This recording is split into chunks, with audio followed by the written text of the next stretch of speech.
todos. Vamos para o próximo tema, Copa do Mundo. Live Mode poderá revender jogos da Copa do Mundo no Brasil. A Live Mode é dona da Casé TV e ela vai poder revender os jogos da Copa do Mundo de 2026. Ano que vem tem Copa, hein? Como está a divisão de jogos para transmissão no Brasil? Direitos de transmissão da Copa do Mundo 2026 no Brasil. Está aí na tela para a gente poder entender. 104 jogos, a Casé TV é dona de todos. A Globo tem 52, metade da primeira fase, 4 nas oitavas de final, 2 nas quartas de final e uma na semifinal. O que muda no cenário, Rodrigo, nas cadeiras que estão aí postas para os jogos da Copa do Mundo no Brasil? Para a Copa do Mundo, para as pessoas poderem assistir os jogos da Copa do Mundo no Brasil. Muda completamente, né? Se a gente pensar para o que é a história da Copa do Mundo no Brasil, né? A Globo tradicionalmente tinha sempre os direitos, muitas vezes de forma exclusiva, já na última Copa não era exclusiva, mas ela tinha a Copa do Mundo inteira. Ela era a principal parceira da FIFA. O que aconteceu com esse anúncio? O anúncio foi confirmado ontem, né? A Casé TV tem todos os jogos e a Globo tem só metade. Então você percebe que o principal parceiro da FIFA no Brasil é a Casé TV. E aí, além disso, a Casé TV, além de ter todos os jogos, os 104 jogos, ela pode sublicenciar esses jogos para terceiros. Se a gente lembrar agora no Mundial de Clubes que ela também tinha os direitos, os jogos dela passavam na ESPN, passavam na Amazon, né? Que ela fazia acordos ali, eu não sei qual é a natureza dos acordos, mas provavelmente ela recebia um pagamento, e esses jogos também podiam ser transmitidos nessas plataformas. E ela pode revender o resto para a própria Globo. Porque se você for pensar, a Globo, durante esse período que você vai ter de Copa do Mundo, ela não vai ter a Copa inteira. Então, quando chegar num dia ali que tiver uma semifinal de Copa, não a do Brasil, óbvio, ela tem a garantia de todos os jogos do Brasil, mas assim, uma semifinal de Copa que não envolva o Brasil, e a Globo não vai transmitir. Você imagina, um negócio que vai estar focado em todas as TVs e vai estar tudo ou na Casé TV ou nos parceiros que eles venham a fazer. A apuração que eu tive é que a Globo pode negociar, sim, com a Live Mode, que é a empresa que é sócia da Casé TV, né? A principal sócia, as pessoas acham que o Casemiro é o único dono, né, da Casé TV. Não é, né? A Live Mode é a principal acionista e o Casemiro tem uma participação, óbvio, ele é sócio, a empresa que dá o nome dele, mas é um sócio minoritário. Tem vários investimentos atrás da Live Mode, a gente já falou um pouco sobre isso, né? Não, ela não é da Globo, como começou a tem essa fanfic aí, né, gente? Exatamente, por isso a Globo ela teria que comprar de fato da Live Mode. A Live Mode, o que é a Live Mode? É uma empresa que tinha o esporte interativo, que transmitia os jogos, comprava jogos europeus, eles tiveram esse case de comprar os jogos europeus e começar a transmitir no Brasil, muito lá atrás. Depois fizeram via TNT, né, e a Warner, e depois esse grupo saiu e fundou o próprio grupo deles, que é o que criaram a Casé TV, e essa Live Mode, que é a empresa que negocia também os direitos do brasileiro aí para a LFU, né, a Liga Forte União. E por que teve essa abertura para acontecer isso? Porque a Globo, durante a pandemia, ela sentiu que estava sem dinheiro no caixa, e ela entrou com processo para a FIFA para romper o contrato. Ela disse que ia romper o contrato e não ia pagar, que era um contrato de $90 milhões por ano. Esse processo se desenrolou, a FIFA não ia aceitar, acabaram que chegaram num acordo, a Globo ficou com os direitos, só que não mais exclusivos. Acabou a exclusividade para 2022, para 2026 ela renovou, só que só levando metade dos jogos.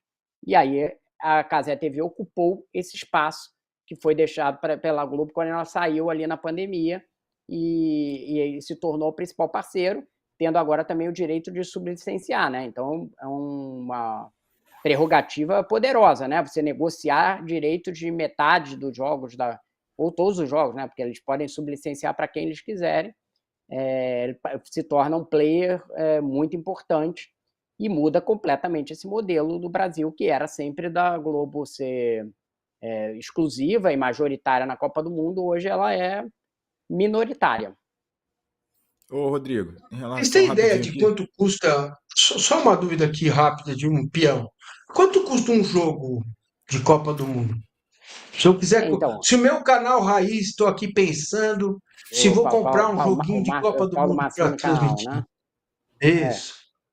Então, agora não sabemos o valor. A gente só porque esse contrato especificamente, o contrato do Brasileiro e da Libertadores, que a gente consegue ali, eles nunca divulgam, né? Mas a gente consegue com apurações, a gente não consegue o da Copa do Mundo. A gente sabe que valia 90 milhões de dólares por ano o da Globo, porque teve um processo judicial. E aí isso vazou, né? Começou a disputa judicial e tal.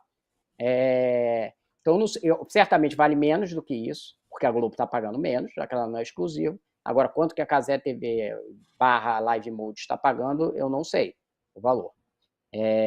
Mas é a competição mais valiosa dentre que os jogos certamente são mais valiosos dentre todos. Pode colocar assim, certamente vale mais do que a Libertadores, vale mais do que o Brasileiro, contando ali em média por jogo, né?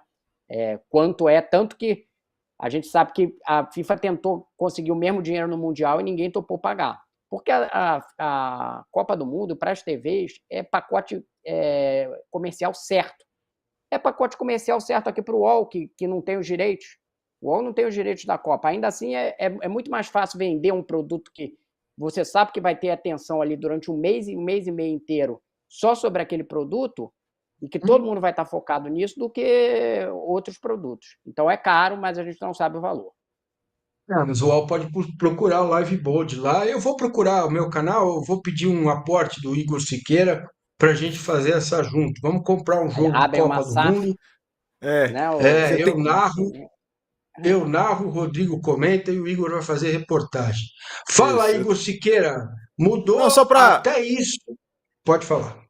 só para explicar um pouco melhor o ponto da FIFA em relação não fechou com uma emissora de tantos anos. A FIFA não está ligando muito para isso não. Tá muito focada em plataformas digitais. O próprio acordo, claro que foi o acordo viável para o Mundial de Clubes, né? Mas é simbólico o fato dela ter fechado com a DAZN para a transmissão global do Mundial de Clubes, que acabou tem nem um mês direito.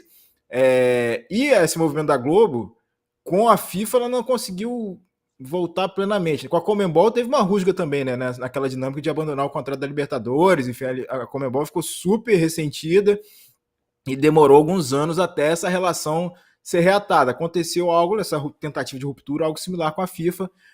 Vale lembrar que aqui para a América do Sul, Brasil, né, a Libertadores foi para o SBT por alguns anos, agora que a Globo conseguiu comprar de volta, enfim, mas não sem que houvesse um ressentimento assim da cúpula da Conmebol em relação à Globo nessa dinâmica de negociação e de abertura de mão de direitos, né? Inclusive, a gente já ouviu da própria Globo falando que isso é considerado um dos grandes erros da emissora nesses anos recentes aí, foi abrir mão dos direitos da Libertadores e também fez parte do movimento similar aí, essa situação da Copa do Mundo, só para vocês entenderem um pouco dessa entrada ou desse grande espaço de plataformas digitais, não só de uma emissora que a gente considera uma emissora física, mas também é digital, né? No meio disso tudo, mas como a gente está acostumado ao longo dos anos a TV aberta, né?